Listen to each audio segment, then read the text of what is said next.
تقم فيه أبدا لمسجد أسس على التقوى من أول يوم أحق أن تقوم فيه رجال يحبون أن يتطهروا والله يحب المتطهرين صدق الله العظيم. اے پیغمبر، تم اس مسجد میں کبھی نماز کے لیے کھڑے نہ ہونا، البتہ وہ مسجد جس کی بنیاد پہلے دن سے تقویٰ پر رکھی گئی ہے، واقعی اس لائق ہے کہ تم اس میں نماز کے لیے کھڑے ہو۔ اس میں ایسے لوگ ہیں جو پاک و صاف رہنے کو پسند کرتے ہیں، اور اللہ پاک صاف رہنے والوں کو پسند کرتا ہے۔ یعنی اے پیغمبر صلی اللہ تعالیٰ علیہ وسلم، چونکہ ان منافقوں نے اس مسجد ضرار کو کفر، نفاق، مسلمانوں میں پھوٹ ڈالنے اور اسلام کے خلاف سازشیں کرنے کے ناپاک ارادوں سے بنایا ہے، اس لیے اس میں ہرگز نماز نہیں پڑھنی چاہیے۔ وہ مسجد تمہارے لائق ہے جس کی بنیاد پہلے دن سے تقویٰ اور اخلاص پر رکھی گئی، یعنی مسجد قباء یا مسجد نبوی۔ اس مسجد کی بنیاد تقوی اور اخلاص پر ہے، اور اس میں نماز پڑھنے والے بھی ایسے لوگ ہیں جو پاکیزگی کا زیادہ اہتمام کرتے ہیں۔ یاد رکھو، ایسے لوگوں کو اللہ تعالیٰ پسند فرماتا ہے۔ روایت ہے کہ حضرت صلی اللہ تعالیٰ علیہ وسلم نے خبا کے مسلمانوں سے دریافت فرمایا کہ کیا بات ہے کہ اللہ تعالیٰ نے تمہاری طہارت کی تعریف فرمائی ہے؟ انہوں نے عرض کیا کہ ڈھیلے لینے کے بعد ہم پانی سے بھی استنجا کرتے ہیں۔ فرمایا یہی بات ہے، اس کو کرتے رہو۔ اس سے پہلے والی آیت کریمہ میں ایک وہ مسجد جو برائے نام مسجد تھی، حقیقت میں اسلام، مسلمان، انسانیت کے خلاف سازشیں رچانے کا وہ اڈا تھی، تو اس میں آقا دو جہاں صلی اللہ تعالیٰ علیہ وسلم کو اور آپ کے اصحاب کو نماز نہ پڑھنے کا حکم دیا گیا، محض اس لیے کہ نماز ایک ایسی عبادت ہے جس میں بندہ رب سے قریب ہوتا ہے۔ جب بندہ رب سے قریب ہوتا ہے تو وہ قربت کی جگہ، وہ سجدگاہ جہاں پر بھی ہو، جیسے بھی ہو، مگر اس کی بنیاد تقویٰ پر رکھی گئی ہے۔ تو تقویٰ کی جب بات آتی ہے، بنیاد تقویٰ کی جب بات آتی ہے، تو یہ بات لازمی ہے کہ ہمارے اور آپ کے نزدیک آقا دو جہاں صلی اللہ تعالیٰ علیہ وسلم سے بڑھ کر کے اور کون تقویٰ والا ہوگا؟ آقا علیہ السلام و تسلیم سے پوچھا گیا کہ یا رسول اللہ، مسجد تقویٰ سے مراد کیا ہے؟ تو ایک روایت میں آتا ہے کہ آقا علیہ السلام و تسلیم فرماتے ہیں مسجد تقویٰ سے مراد میری مسجد ہے، مسجد نبوی ہے، مسجد نبوی ہے۔ ایک اور روایت میں حضرت ابو ہریرہ سے روایت ہے، آقا علیہ الصلوۃ والتسلیم فرماتے ہیں کہ میرے قبر اور مسجد کے درمیان ایک جگہ ہے جو جنت کی کیاریوں میں سے ایک کیاری ہے، جنت کے حصوں میں سے ایک حصہ ہے، روضۃ من ریاض الجنہ اس کا مقام ہے۔ جو وہاں پر نماز پڑھتا ہے وہ جنت میں نماز پڑھنے کا ثواب پاتا ہے۔ آقا فرماتے ہیں کہ سوائے مسجد حرام کے، کعبۃ اللہ کے بعد اگر کسی مسجد کا مقام ہے تو میری مسجد کا مقام ہے۔ یہاں پر نماز پڑھنے والے کے لیے اس روایت کے مطابق ایک نماز کا پڑھنا 1000 رکعتوں کا ثواب ادا کرتا ہے۔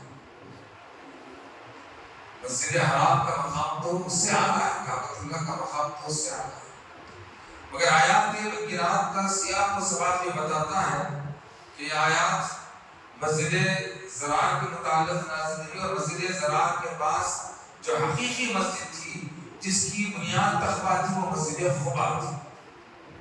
تو آئیے خبا کے تعلق سے بات کرتے ہیں۔ تو آقا علیہ الصلوۃ والتسلیم نے فرمایا مسجد خبا وہ مسجد ہے جس میں ایک نماز ادا کرنا ایک عمرے کا ثواب رکھتا ہے۔ مسجد خبا وہ مسجد ہے جس میں ایک نماز ادا کرنا ایک عمرے کا ثواب رکھتا ہے۔ اور خدا خیر دو جہاں صلی اللہ تعالیٰ علیہ وسلم اپنے حیات مبارکہ میں ہفتے میں ایک مرتبہ خود آقا تشریف لاتے اس مسجد میں نماز ادا فرماتے۔ کون سی مسجد؟ مسجد خبا۔ تو اللہ تعالیٰ اس آیت میں مسجد خبا کی بنیاد کی تعریف فرمائی، اس میں نماز پڑھنے والوں کی تعریف فرمائی، اور پھر فرمایا کہ وہ نماز پڑھنے والے ایسے ہیں کہ وہ پاک و صاف ستھرا رہتے ہیں، پاک و صاف رہتے ہیں۔ اللہ یحب المطہرین، اور اللہ پاک صاف رہنے والوں کو پسند کرتا ہے، ان کی پاکی و صفائی کا تذکرہ فرمایا۔ جیسا کہ آپ نے بھی سنا آقا علیہ الصلوۃ والتسلیم نے فرمایا کہ اے خدا والو مبارک ہو کہ اللہ تبارک و تعالیٰ نے تمہارے طہارت کی تعریف فرمائی، تمہارے طہارت کی تعریف فرمائی۔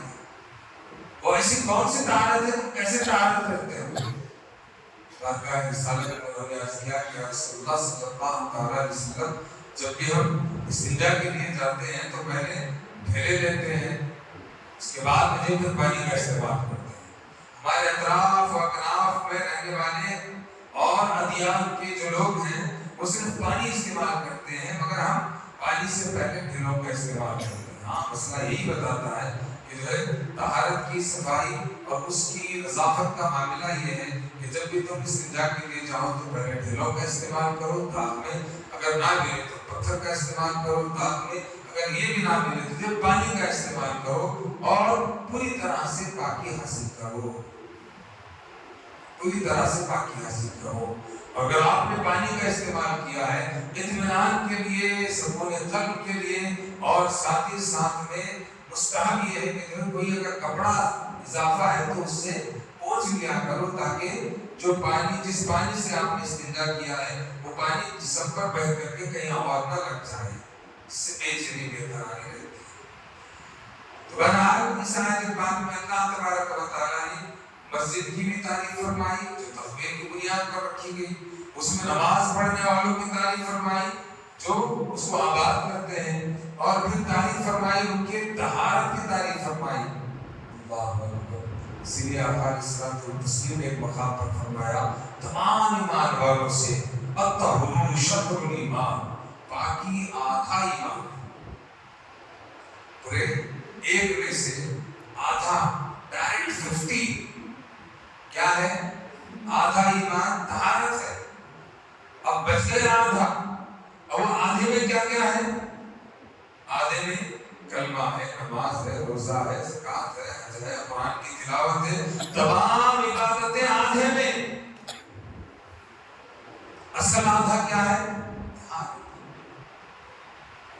اور افسوس کا مقام ہے کہ جس قوم کی طہارت کی تعریف اللہ تبارک و تعالیٰ اپنے کلام میں فرمائے، اس قوم کا یہ عالم ہے کہ دیکھنے میں تو اکثریت سے یہ آتا ہے کہ آج مسلمانوں کے منہ گندے، بدبودار، ان کے جسم غلیظ، ان کے کپڑے میلے کچیلے، ان کے گلیاں گندگی سے بھرے ہوئے، ان کے راستے گندگی سے بھرے ہوئے، انتہا تو یہ ہے کہ ان کے گھروں کے آنگن صحن گندگی سے بھرے ہوئے، اس سے بھی بڑی بات یہ ہے کہ ان کے بیڈ روم، ان کے گھر گندگی سے بھرے ہوئے ہوتے ہیں۔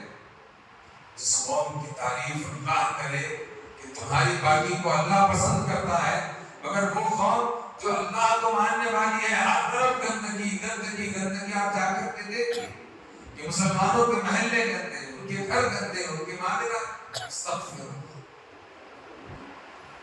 اللہ پاک ہے، پاکی کو پسند کرتا ہے، پاکی کو پسند کرتا ہے۔ میں اکیلا پاک ہو گیا، میرے سونے کی جگہ گندی ہے تو کیا بات ہے؟ میں پاک ہو گیا، میری گلی گندی ہے تو میں کیا بات ہے؟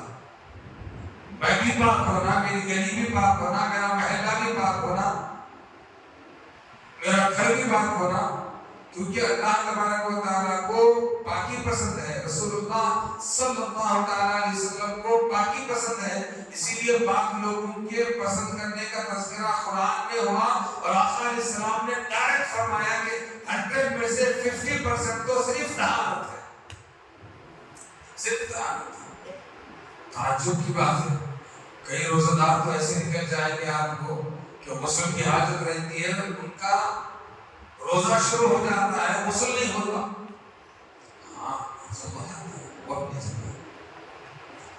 روزے کی تعریف میں روزہ ہو جاتا ہے، مگر جیسا روزہ ہونا ہے ویسا روزہ نہیں ہوتا، بے طہارت کے روزہ ہے۔ اب نہایا تو چچا کیا بولتے گی، ماموں کیا بولتے، اب نہائی تو ساس کیا بولتی گی، انہوں کیا بولتی، اسی چکر میں اور ماں باپ بھی انہیں آزادی دینے کے لیے تیار، بچے سمجھدار ہیں، جوان ہیں، کبھی بھی نہانے دو، نہانے کی آزادی تو نہیں، کیا ہے نہانے کا، کپڑوں کی گندگی، گلیوں کی گندگی، محلے کی گندگی، تعفن اٹھتا ہے مسلمانوں کی گلی کوچوں سے، جبکہ یہ وہ گلیاں ہونی چاہیے تھی کہ اس گلی سے گزرنے کے لیے ہر ایک انسان کی تمنا ہو کہ ہم اس گلی سے گزرتے ہیں تو ہماری روح معطر ہوتی ہے، ہماری ناک کو خوشبو میسر آتی ہے۔ مسلمانوں کی گلیوں سے گزرنے کی ان کی تمنا ہونی چاہیے انسان، جیسے کہ صحابہ کرام رضوان اللہ تعالیٰ علیہم اجمعین آقا علیہ الصلوۃ والتسلیم کے گزرنے کو کیسے پہچانتے؟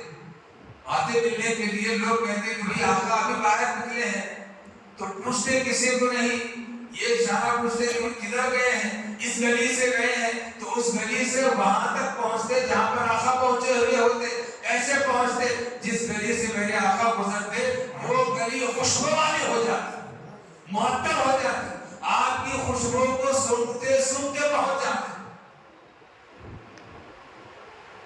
آنا کیا ہوا؟ آقا کی کلمہ پڑھنے والوں کو یہ درس دیا جا رہا ہے کہ تمہارے اخلاق کی خوشبو ہو، تمہاری پاکی کی خوشبو ہو، تمہارے طہارت کی خوشبو ہو، تم ایسے خوشبودار ہو جاؤ کہ دنیا تمہاری ضرورت کو محسوس کرے، دنیا کے بوجھ نہ بنو، دنیا کی ضرورت بنو۔ اور دنیا کی ضرورت بننے کا پہلا قدم، پہلی سیڑھی کیا ہے؟ پہلی سیڑھی ہے پاکی، طہارت، صفائی۔ واللہ یحب المطہرین، اللہ پاک ہے، پاکی کو پسند کرتا ہے، اللہ پاک ہے، پاک رہنے والوں کو اپنی قربت سے محبت سے نوازتا ہے، اللہ پاک ہے، پاک رہنے والوں کو صحت و تندرستی عطا کرتا ہے۔ جو بندہ اپنا ظاہر ہر وقت پاک و صاف رکھتا ہے، امید ہے کہ اللہ تبارک و تعالیٰ اس کے باطن پر اپنے نور سے اس کی گندگی، اس کے دل کی گندگی کو دھو کر کے صاف کرتا ہے۔ یہ تو پاک رکھنا سیکھیں، ہم یہی پاک رکھنے کے لیے تیار ہیں۔ آپ جائیے مسلمانوں کی گلیوں میں، گلی کوچوں میں، گھروں میں، جہاں پر ان کے بزنس چلتے ہیں، کاروبار چلتے ہیں، وہاں جائیے، کوئی پاکی کا اہتمام نہیں۔ ہماری امید کس لیے کہ پاک کرنے کے لیے وہ آئے گا، یہ آئے گا، نہیں میں اپنی جگہ پاک کروں گا، سامنے والا اپنی جگہ پاک کرے گا، خود بہت صفائی ہو جائے۔ ہم انتظار کرتے ہیں، کس کا انتظار کرتے ہیں؟ یہ صفائی والے وہ زمانہ ہے تباہی، تم تو صاف کرو، تمہاری جگہ تو صاف کرو۔ ہم اپنے اپنے طور پر خود پاک ہونے کا اہتمام کریں گے تو کیا ہوگا؟ سب پاک ہو جائے گی نا، سب پاک ہو جائے گی۔ اللہ کا گھر پاک ہے، اللہ کے گھر میں آنے والے بھی پاک ہونے چاہیے۔ ایسے ہی ہمارے گھر کیا ہے؟ ہماری مائیں بہنیں اپنے سجدوں سے سجاتی ہیں تو وہ گھر مثل مساجد کے ہیں، اس لیے کہ وہ ان گھروں کو عورتیں آباد کرتی ہیں، ان گھروں کو عورتیں آباد کرتی ہیں، عورتیں اپنے سجدوں سے آباد کر کے ان گھروں کو مسجدوں کا درجہ دلاتی ہیں تو وہ گھروں کو پاک کرتی ہیں۔ گھر پاک ہوتے ہیں، اس میں فرشتوں کا نزول ہوتا ہے، فرشتے رحمت کے فرشتے داخل ہوتے ہیں، ان گھروں سے نحوست ختم ہوتی ہے، بے برکتی ختم ہوتی ہے، بیماریاں دفع ہو جاتی ہیں۔ جن گھروں کو پاک و صاف رکھنے کا اہتمام ہوتا ہے، ہزار بھی نہ لیں، لاپرواہی نہ کریں، سستی و کاہلی نہ کریں، کس معاملے میں؟ پاکی کی اور صفائی کی مانگ۔ ہوتا کیا ہے؟ ہوتا یہی ہے کہ جب تک ہم اپنے اور اپنی گھر اپنے محلے کی طرف اس کی صفائی کی طرف توجہ نہیں دیں گے تب تک جو ہے ہم کہنے کو تو مسلمان ہیں، حقیقت میں مسلمان ہو نہیں سکتے۔ اس لیے کہ مسلمانوں کی گلیاں تاریخ یہ بتاتی ہے کہ مسلمانوں کی گلیاں ہی کیا، ان کے کپڑے ہی کیا، وہ جہاں رہتے جہاں گزرتے جہاں بستے سب کا سب خوشبودار ہوتا، اور جب سب کا سب خوشبودار ہوتا تو تمہارے آنے کو لوگ رحمت تصور کرتے اور تمہارے گلیوں کو چھوڑ کر جانے پر لوگ روتے تھے۔ تاریخ ہے، مسلمان کسی گلی میں آ جاتا اور وہاں پر کرائے سے گھر حاصل کرتا تو لوگ خوش ہوتے، چلو بھائی ہمارے گلی میں ایک ایسا بندہ تو آیا جو فجر میں اٹھ کر کے مسجد کو بھی جاتا ہے، اور پھر یہ جب آتا ہے تو اپنی زبان پر اس کائنات کے پروردگار کا نام لیتا ہے، اس کی حمد و ثنا بیان کرتا ہے، اس کی حمد و ثنا سے، اس کے ایمان کی خوشبو سے ہماری گلی کی برائیاں بلائیں بدتر بھاگ جائیں۔ یہ تصور ہوتا تھا، زبان پاک تھی، اخلاق پاک تھے، کردار اعلیٰ تھے، آپ کو دیکھنے سے لوگ خوش ہوتے تھے۔ آج اس کا الٹا کیا ہے؟ الٹا یہ ہے کہ کئی شہر تو ایسے ہیں، اس پر حکومتوں کو توجہ دینے کی ضرورت ہے کہ جب تک تم محبت کو عام نہیں کرو گے کسی بھی زمین کی ترقی کرنا ناممکن ہے۔ نفرت بھرے دلوں کو لے کر کے ترقی ناممکن ہے۔ ترقی کس سے ہوتی ہے؟ پہلے دلوں میں محبت کو بسایا جائے، پھر دیکھو کہ جو ہے محبت والے دل کیسے ترقی کرتے ہیں۔ توجہ دینے کی ضرورت ہے۔ متوجہ کیا ہے؟ آج کئی شہر ایسے ملیں گے آپ کو جہاں پر ایک دوسرے کے مذہب والوں کو لوگ گھر دینے کے لیے تیار نہیں، اپنے بستیوں میں جگہ دینے کے لیے تیار نہیں۔ کس لیے نہیں ہے؟ ان کا تو چھوٹے جو نہیں دیتے ہیں، مگر آپ سے مجھ سے ہم اپنے آپ سے سوال کریں کہ ایسی کیا وجہ ہے، کیا مجبوری ہے؟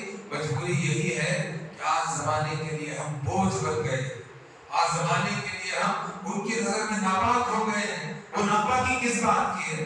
ہمارے ظاہر اور باطن ناپاک ہو گئے ہیں۔ بھلے ہی ہم صابن سے منہ دھو کر کے فیئر لولی لگا کر کے بہت سارا میک اپ کر کے باہر نکلتے ہیں، اس میک اپ سے خوبصورتی نہیں آتی جب تک کہ ہمارے اخلاق خوبصورت نہ ہو، جب تک کہ ہماری زبان میٹھی نہ ہو، جب تک کہ ہمارے ظاہر کے ساتھ ساتھ باطن پاک نہ ہو، تب تک یہ امتحانات چلتے رہیں گے۔ مگر ان امتحانات کو حکومت نوٹس لے کر کے توجہ دے تو وہ کسی حد تک بہتر کام کر سکتی ہے۔ بس اللہ تبارک و تعالیٰ سے دعا ہے اللہ تبارک و تعالیٰ ہمارے کہنے سننے سے زیادہ عمل کرنے کی توفیق عطا فرمائے۔